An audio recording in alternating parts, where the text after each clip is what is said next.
మధ్యప్రదేశ్ మురైనాలోని శిథిలమైన ఈ శివాలయం ఎన్నో రహస్యాలకు నిలయంగా మారింది. గ్వాలియర్ నుంచి సుమారు 70 కిలోమీటర్ల దూరంలో ఉన్న ఈ దేవాలయం ఆసక్తికరమైన సందర్శన స్థలంగా నిలిచింది.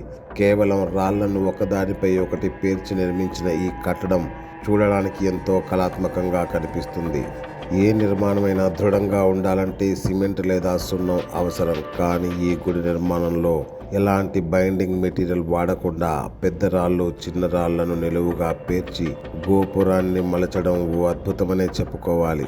ట్విస్ట్ ఏంటంటే రాత్రికి రాత్రే దెయ్యాలు ప్రేతాత్మలు కలిసి ఈ గుడిని నిర్మించాయని చెబుతుంటారు. అందుకే ఇక్కడికి వెళ్లే సందర్శకులంతా అదే భయంతో మెసులుకుంటారు.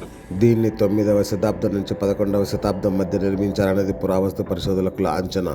115 అడుగుల ఎత్తులో ఉన్న ఈ ఆలయం నేటికి చెక్కు చెదరలేదు. అయితే ఈ కట్టడంలో కొంత నిర్మాణం ఆగిపోయినట్లుగా ఒకవైపు కర్రలు కట్టి ఉంటాయి. ఎన్నో ప్రకృతి వైపరీత్యాలు ఆ చుట్టూ ఉండే చాలా పురాతన ఆలయాలు నేలమట్టం అయ్యాయి. కానీ ఈ టెంపుల్లో ఒక్క రాయిని కూడా కదిలించలేకపోయాయి. ఆలయం మధ్యలో శివలింగం ఉంటుంది. ఆ గుడికి పూజారి లేడు, వాచ్మెన్ కూడా లేడు. కొందరు హోంగార్డ్స్ మాత్రం ఈ గుడికి కాస్త దూరంగా రాత్రిపూట ఎవరూ అటువైపు పోకుండా కాపలా కాస్తుంటారు.